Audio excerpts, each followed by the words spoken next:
Welcome back to Legends May Live. I'm Drew, and today's story is one of unbelievable coincidence, heartbreak, and mystery. But before we get into that, a quick note. All of our stories are true or based off of allegedly true stories. But sometimes we change names or fill gaps, and sometimes there are conflicting sources. So take it for what it is, a podcast, not a documentary.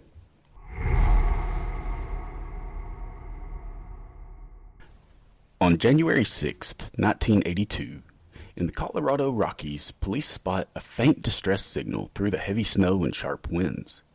They spring into action to help, but before the night is over, they would unknowingly save the life of a ruthless killer.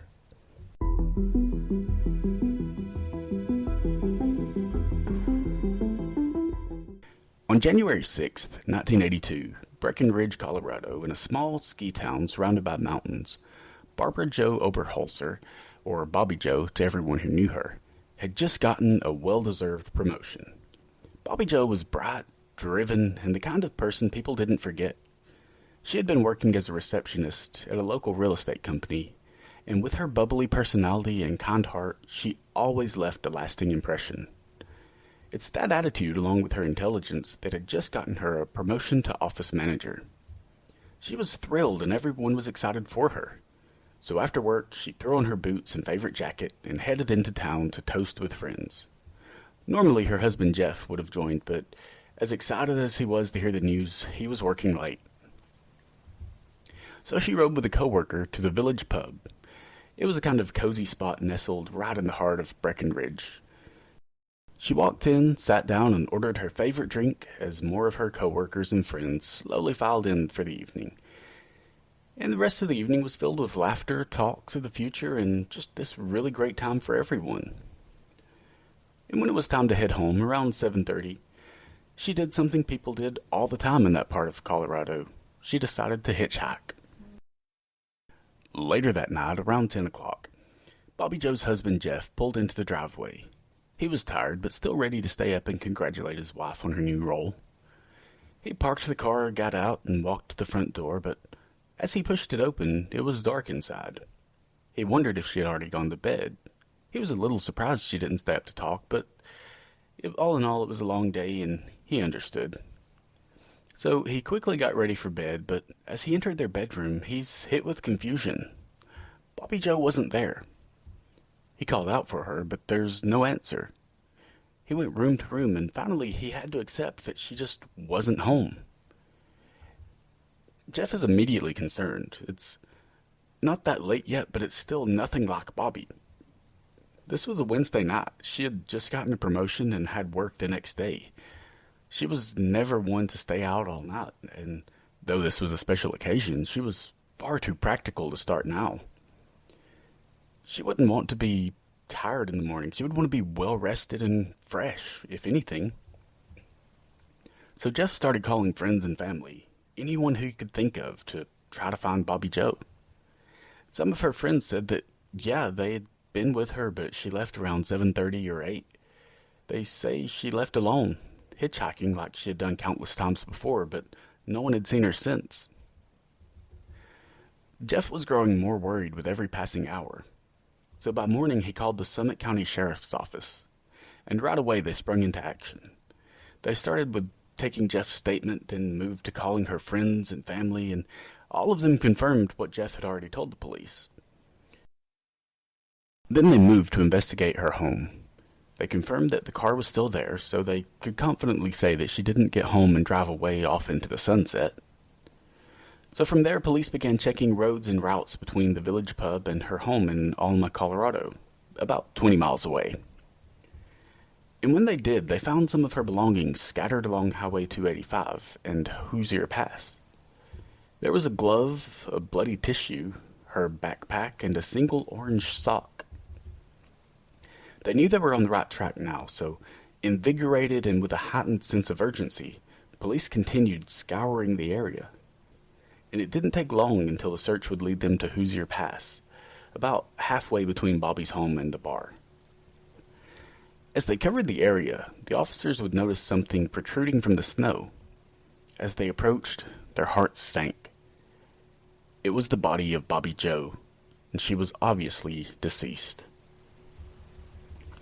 She had been shot once in the chest and once in the back. She had clearly fought back against whoever did this. She had defensive wounds, bruises on her face and forehead, and she also had marks around her wrists as if they had been tied at some point. But the snow had been piling up long after she was dropped there, so any tracks that once existed were long gone. There was no clear suspect, no motive, and very little evidence of what really happened. So the questions remained. Who would do this, and why Bobby Joe?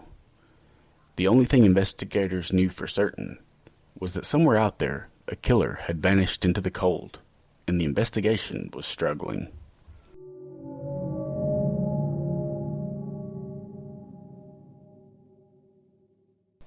While police were still piecing together the final moments of Bobby Joe Oberholzer's life, another woman's footsteps were quietly disappearing in the snow.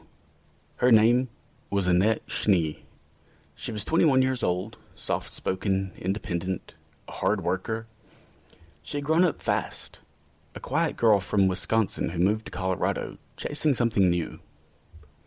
She lived in a rented cabin in Blue River, a small community just south of Breckenridge, and she worked 2 jobs, one at a pharmacy and the other babysitting to make ends meet. People described her as polite, thoughtful, and a little reserved, but underneath it all there was this spark, the kind of quiet confidence that makes you think someone is just starting to become who they're meant to be. On January 6th, 1982, the same day Bobby Joe disappeared, Annette left the pharmacy around 4:45 p.m. She told coworkers she was heading back to a doctor's appointment, and afterwards she planned to hitchhike to her babysitting job, which probably seems strange to us now, but much like with Bobby Joe, this was just how a lot of people got around. Hitchhiking was the Uber of the 70s and 80s. As the Robinson family got ready to leave the house, they gathered their things and waited. But soon they started to get frustrated and a little concerned.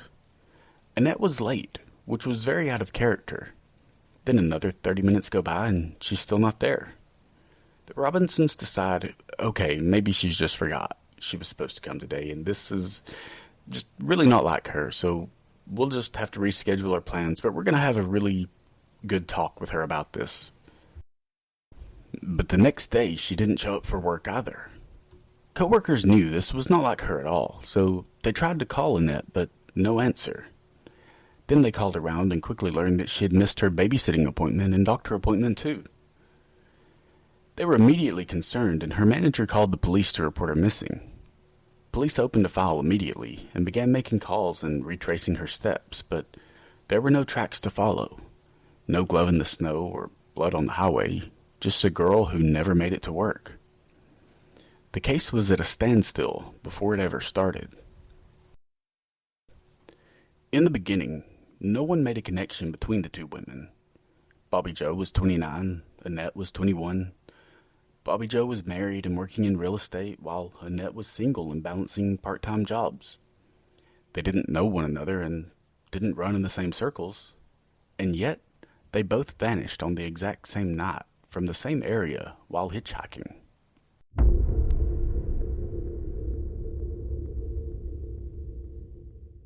June 1982, 6 months after Annette Schnee vanished. The high county is starting to thaw. Ice is melting off the pine branches, creeks swelling with snow melt. The roads are muddy but drivable again. And just outside of Fairplay, Colorado, in a remote wooded area off of a dirt road, a fisherman's moving along the edge of a shallow creek. It's quiet, relaxing, and beautiful, until he sees something in the water, something that doesn't belong. At first, it just looks like a bundle of fabric caught in the current, pinned beneath a log, but as he gets closer, he sees a boot, then a leg, and then the unmistakable curve of a human shoulder. It was Annette Schnee, face down, partially submerged. She was still wearing the same clothes she was last seen in, jeans, gloves, and her winter jacket. One of her boots had come loose in the current. The rest of her body had been held in place by the weight of ice and snow for months. Right away, he ran to call the police. When they arrived, they found that there were no drag marks or signs that she had been dumped. It didn't look like she had fallen there. She had been shot in the back, execution style. But there was something else, something so small it might have been missed. On one of her feet, she was wearing a single orange sock. Not a pair, just one.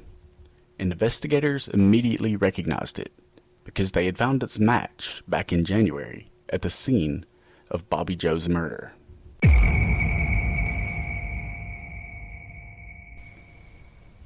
The sock had been lying in the snow near Bobby's backpack. Initially, they thought it was hers, but Bobby Joe was wearing white socks when she was found, and now they knew why the orange one was nearby. That orange sock didn't belong to Bobby Joe. It belonged to Annette, which meant, in the hours between their disappearances, both women were in the same place. Hauntingly, possibly even in the same vehicle at the same time. For months, these were separate stories, isolated tragedies. But now, the sock made them one. And just like that, the case changed. They weren't dealing with random disappearances. This was targeted, intentional. A predator moving through the mountains, watching and waiting. But the sock was only the beginning, because even with that connection, they still had no name, an undetermined motive, and no witnesses. By the summer of 1982, investigators were sure of one thing. Whoever killed Bobby Joe and Annette was the same person. He had struck on the same day in the same region and gotten away clean, leaving behind no fingerprints, fibers, or anything substantial to go off of. Just a single sock and two grieving families. And though the sock tied them together, it wasn't enough. Police combed through dozens of suspects, locals, drivers, drifters, people with violent records, weird alibis, broken stories, but nothing stuck. Composite sketches were made from reported sightings of possible suspects, but no one matched. Police started offering a reward for information, and at first, tips trickled in, but they quickly faded out. The case stalled, and then it stopped altogether. Time has a strange effect on grief. In the beginning, everything hurts. Everything feels like it's about to break open. But when the answers don't come, when the seasons keep turning and the phone never rings, the pain doesn't stop, it just hardens. Annette's family moved away from Colorado. Bobby Joe's husband, Jeff, never stopped talking to reporters, pleading for help. But by the late 1980s, the story had all but vanished from the public eye. The case was cold, and for decades, it stayed that way. But the thing about cold cases is that they're never really dead. They're just waiting for science to catch up, for evidence to evolve, for someone to ask the right question one more time. And in this case, that question would start with a beer can and end with a name no one saw coming. The case files for Bobby Joe Oberholzer and Annette Schnee sit in silence until someone opens one, just one, and says, "Let's try again." In 2013, in large thanks to Jeff Oberholzer's efforts to find his wife's killer, Detective Wendy Kipple reopened the case. The Park County Sheriff's Office re-examined everything. They interviewed old contacts and looked at forensic data. Little progress was made, but Detective Kipple didn't give up. The investigation keeps going for years, though at a snail's pace. Until finally, January 2020 comes.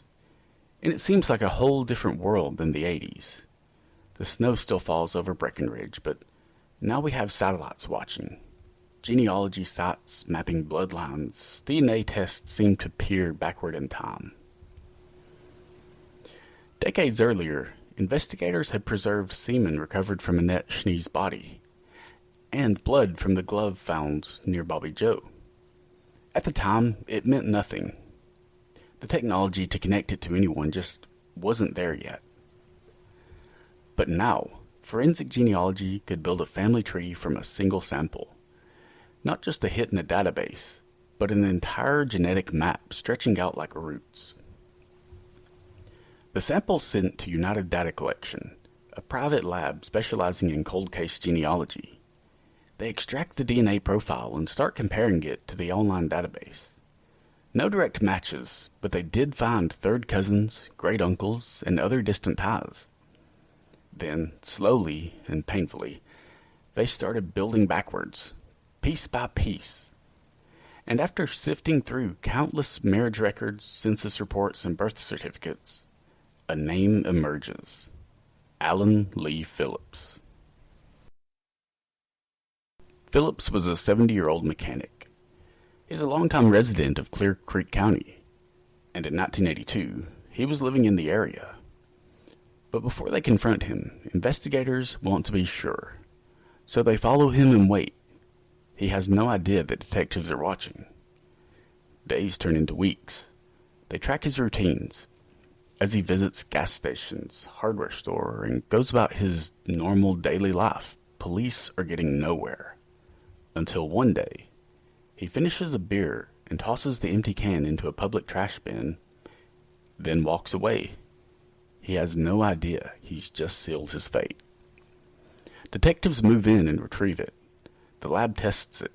The DNA runs through the system, and then a match to the blood on Bobby Joe Oberholzer's glove. To Alan Lee Phillips. 40 years later, they finally had their killer.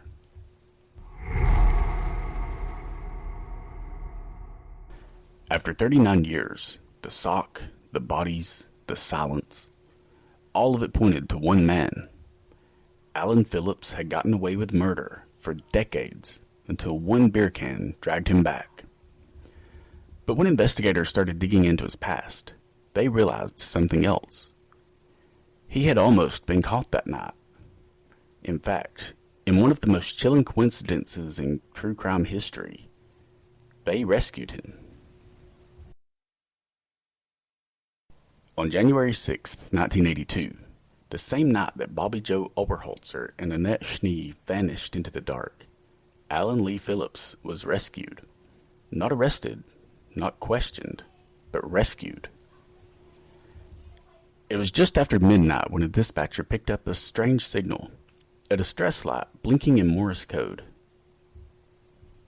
High in the mountains near Guanella Pass, an isolated road near where Bobby's body was found, a snowplow driver was dispatched along with a deputy, and what he found stranded in a snowbank nearly 11,000 feet above sea level was a middle-aged man freezing and alone in his pickup truck.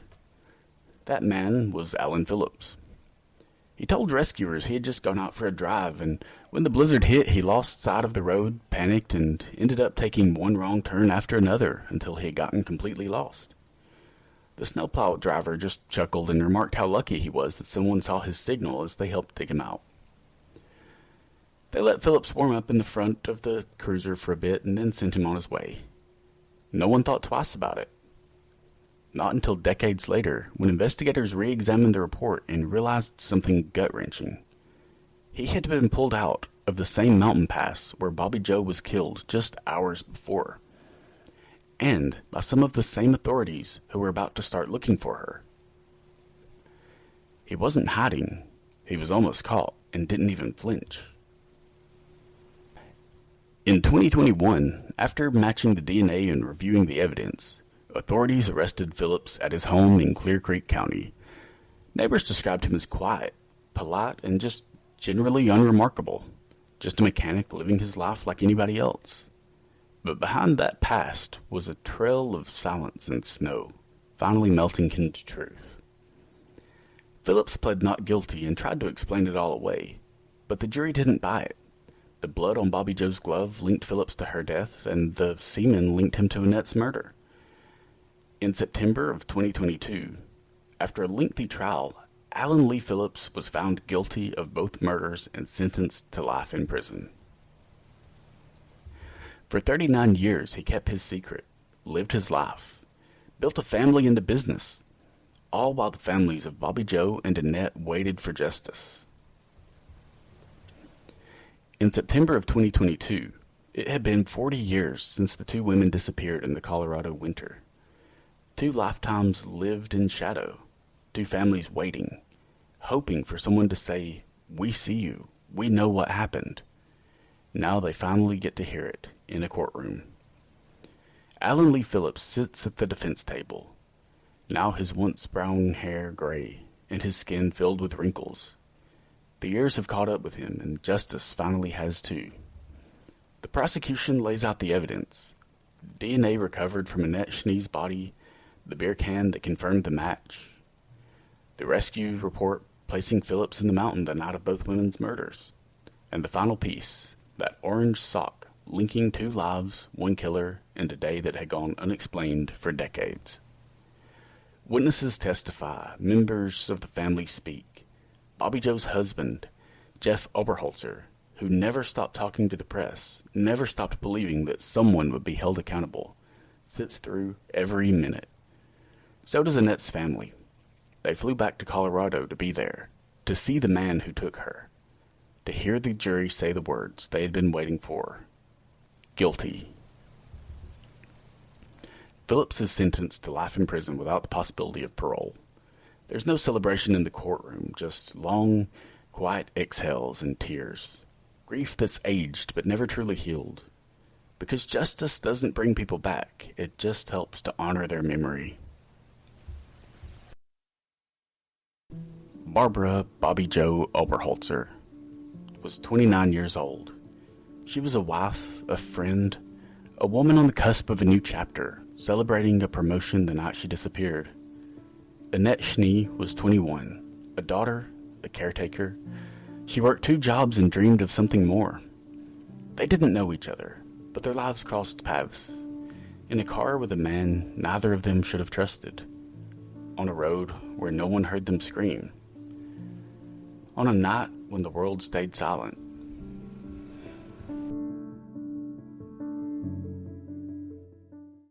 And that's it for today's episode. Thank you for listening, and if you enjoyed it, please like, subscribe, and share it with a friend. And never forget, it only takes one voice, one clue, one question that refuses to die to change everything. Until next time, stay curious, stay sharp, and stay vigilant.